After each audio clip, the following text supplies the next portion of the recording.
नमस्कार मित्रांनो, मी संतोष पत्वे स्वागत करतो पुन्हा एका नवीन व्हिडिओमध्ये. मित्रांनो, आज आहे शुक्रवार आणि आजचा ब्लॉगचा व्हिडिओ आमच्या शेतामधून सुरुवात केली आहे. जवळपास दुपारचे 3 वाजले आहे. शेतामध्ये पण काम आहे, ते पण या ठिकाणी चालू आहे. बघू शकता या शेतामध्ये आम्ही फरशी लावली होती. आता ते पूर्ण वाळून गेले आहे आणि या वावरात जे काय गवत आहे ते काढायचं काम चालू आहे. इकडं बायकोचं चालू आहे काम, गवत काढायचं काम. या बिलाईत आणि गवत सगळंच मिक्स, काँग्रेस आणि भरपूर काय गवत आहे. या हे कोणता गवत आहे, मिसाळ का काय, ते पण लय आहे गवत. बायकोन जवळपास इकडचा सगळा गवत काढला आहे. अजून किती राहिला आहे? किती सारे? 5 साऱ्या बाकी अजून. इथून इकडे या, त्या कोण तिकडे दिसते त्या. मित्रांनो, व्हिडिओ काढता काढता बोराचा सीजन पण होऊन गेला. बोरा पण वाळून गेली. हे इकडं असलेला बोरीचा झाड, त्याच्या खाली किती बोरा वाळ्यात तुम्हाला दाखवतो. किती वाळून गेली बोरा. ह्या पाहू शकता, ह्या वाळून गेली बोरा. ह्या गावाकडं काय नसतं, बोरा आंबाट बोरा खायची मजा लय वेगळी असते. या फार आथरून झाला आहे बोरीच्या झाडाखाली, इतकी बोरा वाळून गेली. तसं तर आमच्या बांधाकडल बोरीचे झाडा भरपूर आहे. इथे या काय, ते पुढे या काय बोरीचं झाड, त्याच्या पुढे या काय, तिकडे या, असे बांधाच्या कडल बोरीचे झाडा भरपूर आहे. मित्रांनो हिवाळ्यामध्ये दिवाळी झाल्यानंतर हा गोडवाल आहे आमच्या भागामध्ये, याला गावठी वाला असं म्हणतात, गोडवाल. तर याच्या शेंगा येतात. तुम्ही दिवाळीच्या आधी कधी लावा, तर याला दिवाळीच्या आधी शेंगा येतच नाही. दिवाळी झाल्यानंतरच या शेंगा येतात. आमच्याकडं वालखड पण म्हणतात त्याला. हे असे फुलं आले आहे त्याला मस्त. या पूर्ण वाल लावून दिलता आहे बांधाच्या काढून, त्या पण तिकडून त्याला शेंगा पण भारी आल्या आहे. हे कोण काय पिवळ्या शेंगा झाल्या आहे. तसं हे वालाच एक शेंगाचं कालवण एक नंबर लागत बरं का मित्रांनो. कारण हा वाल आहे, त्याला काय फवारणी कोणती नाही करेल, डायरेक्टच नॅचरल पद्धतीने शेंगा आल्या आहे. हे शेंगाच्या एकदम मस्त कालवणला. तुम्ही खायला आहे का नाही काय माहीत हे शेंगाचं कालवण. तसं मित्रांनो, वेगवेगळ्या सीजनमध्ये वेगवेगळे पिकं असतात. तर असेच आम्ही शेती करतो, त्यामुळे मग शेतामध्ये काय वेगवेगळं जे काय पिकं आहे ते घेतच असतो. मित्रांनो, गाव म्हटलं तर काय वेगळं आलंच. गावाकडं प्रत्येक सीजननुसार काय तर वेगळं असतंच. तर नक्कीच व्हिडिओच्या माध्यमातून तुम्हाला ते दाखवण्याचा प्रयत्न करतो. कारण खूप दिवसानंतर आपण व्हिडिओ बनवायला सुरुवात केली आहे. कारण पावसाळ्यामध्ये तर खूपच कामं होते. एडिटिंग करणं तर ते पण खूप अवघड आहे. पण त्याचबरोबर आपला मोबाईल पण बंद पडला होता, त्याच्यामुळं पण व्हिडिओ येत नव्हते. त्याच्यामुळं तुम्हाला व्हिडिओ बघायला मिळाले नाही. इथून पुढं नक्कीच तुम्हाला व्हिडिओ बघायला मिळतीलच. नक्कीच तुम्ही सपोर्ट करा, कारण तुमच्या सपोर्टची गरज आहे. तुम्ही कमेंट केल्या तरच मला प्रोत्साहन मिळेल नवीन व्हिडिओ बनवण्यासाठी. नक्कीच तुमचा सपोर्ट असू द्या आणि आपण डेली व्हिडिओ बनवण्याचा प्रयत्न करणार आहे मित्रांनो. नक्कीच तुम्ही पूर्ण व्हिडिओ बघा. त्या तिकडून आल्यानंतर इकडं पार बोरीचं झाड आहे. बोरीचं झाड काची वेल चढली आहे काय माहिती. ती एक वनस्पतीच आहे, त्या आमच्या भागात बैलदोडी म्हणतात त्याला. मस्त पैकी बोंड आहे. हे पण मित्रांनो, ह्या वनस्पतीला बैलदोडी असं म्हणतात आणि त्याला अशा पद्धतीने बोंड येतात. तुमच्या काय म्हणतात या वनस्पतीला ते पण कमेंट करून सांगा बरं का. या असे वनस्पती आहे. तर असं मित्रांनो, ती वनस्पती तिचे अनेक गुणधर्म असतील, काय उपयोग असतील, बरेच मित्रांनो माहीत असतील तर ते पण कमेंटद्वारे कळवा मित्रांनो. हे कोण आता बांधाच्या कडाला असले सीताफळीचे झाडं आणि जे काय बोरीचे झाडं. तर आता जवळपास पावसाळा संपला आहे, तर आता हिवाळा चालू आहे. तर उन्हाळ्याच्या दिशेने आता ही वाटचाल चालू आहे. त्यामुळे मग जे काय झाडं आहे त्यांची पान गळती होऊन नवीन पण पाली फुटत असते. पण सध्या आता जे काय झाडं झुडपं आहे त्यांचं आता जे काय फळ आहे ते पण तोडून घेतले आहे आणि शेतामध्ये जे काय पिकं होते ते पण संपले आहे. आजचं वातावरण बघितलं तर वातावरणामध्ये धुकं आहे, ऊन पडतं आणि थंडी पण वाढली आहे.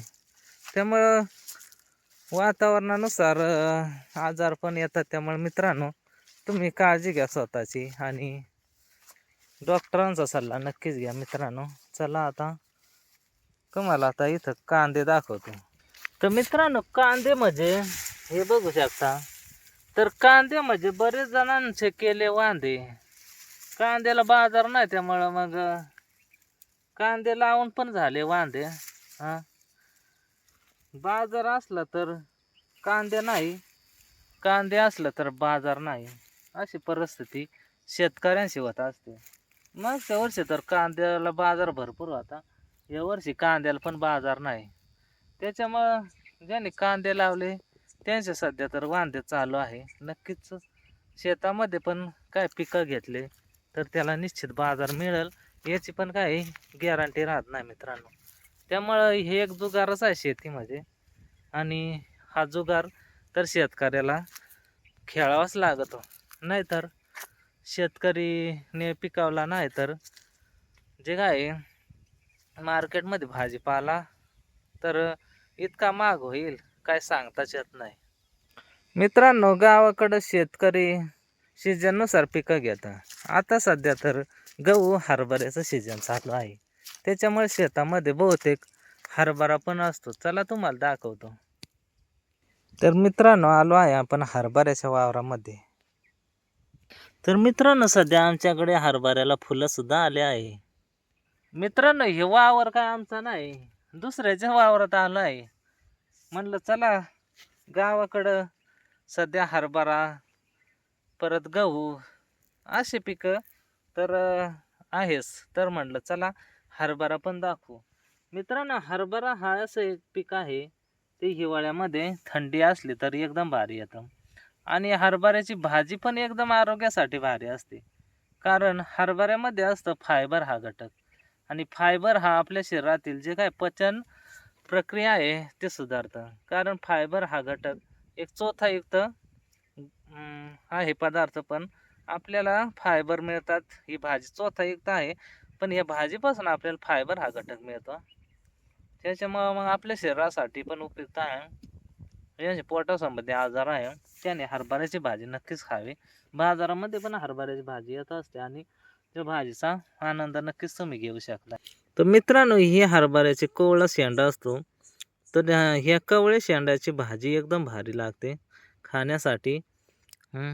आता हा हरभरा जवळपास फुलावाला आहे, त्यामुळं मग याची भाजी पण घेता येणार नाही. कारण भाजी घेतली तर हे जे काय कवळे कवळे आहे फुलं ते पण तुटून येतील आणि हरभऱ्याला हरभऱ्याचे जे घाटे आहे ते कमी येतील. त्यामुळं ती भाजी पण काय वेळेतच घ्यावा लागते मित्रांनो. या कारण हरभरा हा एकदम भारी पीक आहे, त्याच्यावर आंबट पण असतं पाणी. आपण कधी कधी हरभऱ्याला हात लावला तर खाजू पण शकतंय. तर चला हरभरा बघितलाच आहे मित्रांनो. असं शेतातलं बरेच पिकं आहे मित्रांनो, ते हिवाळ्यामध्ये घेतले जातात नाही का. तर इकडं हेच आहे चवळी आणि इकडे काय वालवड, तर भरपूर पिकं आहे मित्रांनो. म्हणलं चला आता व्हिडिओ बनवतो तर आमच्या आजूबाजूला कसले पिकं आहे ते पण दाखवू मित्रांसाठी. आमचा भाग म्हणजे डोंगर कड्या कपारीचा भाग. या डोंगराळ भागामध्ये आमची जमीन म्हणजे पांढरी शुभ्र आणि या जमिनीच्या कडाला बांधाच्या कडाला खूप झाडं मोठमोठी आहे. कारण दिवसेंदिवस या शेतामध्ये वशामुळे झाडं पण लोकांनी तोडले आहे. कारण जे काय जुनी झाडं होते मोठमोठे ते आता झाडं पण राहिले नाही. तर मित्रांनो, नाशिक आहे जे काय तपोवन आहे तिथं मोठमोठी झाडं तोडली जाणार आहे. कारण त्या ठिकाणी भरणार आहे भव्य असा कुंभमेळा. तर झाडं जगवा आणि झाडे लावा ही एक मोहीम सरकारने राबवली, पण सरकारच आता त्या ठिकाणी झाडं तोडीत आहे. ते बरोबर आहे का चुकीचं आहे ते पण कमेंटद्वारे कळवा. कारण तपोवन म्हणजे तिथं खूप जुने काही वर्षापूर्वीचे जुनी झाडं आहे ते तोडायचे आहे. तर नक्कीच ते पण कमेंटद्वारे कळवा. चला गावाकडं तर शेतकरी आहे ते झाडं जपतोच, कारण बांधाच्या कडाला उन्हापासून पण संरक्षण होतं आणि त्याला वाळल्यानंतर त्याचं जळण पण वापरतात शेतकरी. त्यामुळं मग झाडं तर खूप गरजेचे आहे. आपल्याला झाडापासून खूपच फायदा आहे. आपलं ऑक्सिजन आणि आपल्या आरोग्यासाठी पण झाड हे खूप महत्त्वाचं आहे मित्रांनो. कारण झाडामध्ये काही आयुर्वेदिक पण गुणधर्म असतात. त्या झाडपाल्यापासून पण काय आजार पण बरे होऊ शकतात मित्रांनो. तर मित्रांनो विषय निघलाच आहे आयुर्वेदाचा तवा. मग तुम्हाला दाखवतो एक आयुर्वेदिक झाड एरंड. एरंड हे एक आयुर्वेदिक झाड आहे. एरंडापासून अनेक प्रकारचे औषधं पण बनवतात. एरंड तेल आणि एरंडाच्या पानापासून पण उपयोग आहे. कावीळ वगैरे रोगावर हे एरंडाच्या पानाचा रसाचा उपयोग केला जातो. अत्यंत गंभीर आजारावर हे एरंड वापरला जातो मित्रांनो. मित्रांनो आता माहिती सांगू तेवढी कमीच आहे. कारण निसर्गाने आपल्याला खूप काय दिलं आहे. त्या निसर्गाचा आपण योग्य वापर केला तर आपल्याला आजार पण हा कधीच येऊ शकत नाही मित्रांनो. हे कोण गंधारीचं झाड. आता कधी तुम्हाला जखम झाली तर याचा पण उपयोग आहे. खूप वनस्पती आहे. या पानांचा रस काढून जखम झालेल्या जागेवर लावल्यानंतर रक्त लगेच थांबतं. जखम पण पिकत नाही. म्हणजे आपल्या जवळ खूपच ज्या काय आयुर्वेदिक वनस्पती आहे. सगळेच आयुर्वेदिक आहे पण आपल्याला माहित नाही मित्रांनो. मित्रांनो लय चक्कर हाणला आता. तुम्हाला बरेच दाखवायचे ना. आता तिकडं काम चालू आहे. बायको भांडत काय. हे वावरात इतका गबाळ झाला आहे. मुळे लावलेल्या आहे त्याला आता डिंगऱ्या यायला सुरुवात झाली आहे. फुलं पण आले आहे. बारीक बारीक डिंगऱ्या पण येतील. डिंगऱ्या तुम खायला आहे का नाही काय भाजी याची. या कोण डिंगऱ्या या हे जबरदस्त डिंगऱ्या येतात मुळ्यांना. या वावरात तर काँग्रेस इतका आहे का काय बोलच नका मित्रांनो. बरंच काढलं आहे. आता थोडंच बाकी आहे. हे पूर्ण तारी बिरी काढून घ्यायचं आहे. आता आमच्याकडं पाऊस संपला म्हणजे मग इकडं पाणी पण कमी पडतं. त्याच्यामुळं मग उन्हाळ्यामध्ये पिकं कोणतं करावं ते पण कळत नाही मित्रांनो. चला आता बायको इकडं एकटीच गावात काढते. मग गेलतो व्हिडिओ काढायला. त्याच्यामुळं मग इकडं डोक्यात काय गोपासला बिलाईत त्याचे खोडात उकरायचा ना उपटून घ्यायचा. बिलाईत ह्या सोपा नाही. हिवाळ्यात तर लयच वाढत ह्या असं बिलाईत मित्रांनो. चला मग मित्रांनो गावात कापून घेतो. मग कसा वाटला व्हिडिओ कमेंटद्वारे कळवा. आणि ज्या लाईक नसं केलं तर लाईक करा. आणि खाली आपला हाईप ऑप्शन आहे सबस्क्राईबच्या खाली हाईप असा तर हाईप करायला विसरू नका. आणि मोरचा व्हिडिओ पाहण्यासाठी नक्कीच तुम्ही आपल्याला सपोर्ट करा, सबस्क्राईब करा, कमेंट करा, लाईक करा. धन्यवाद हा व्हिडिओ बघितल्याबद्दल. तर जय महाराष्ट्र, जय आदिवासी.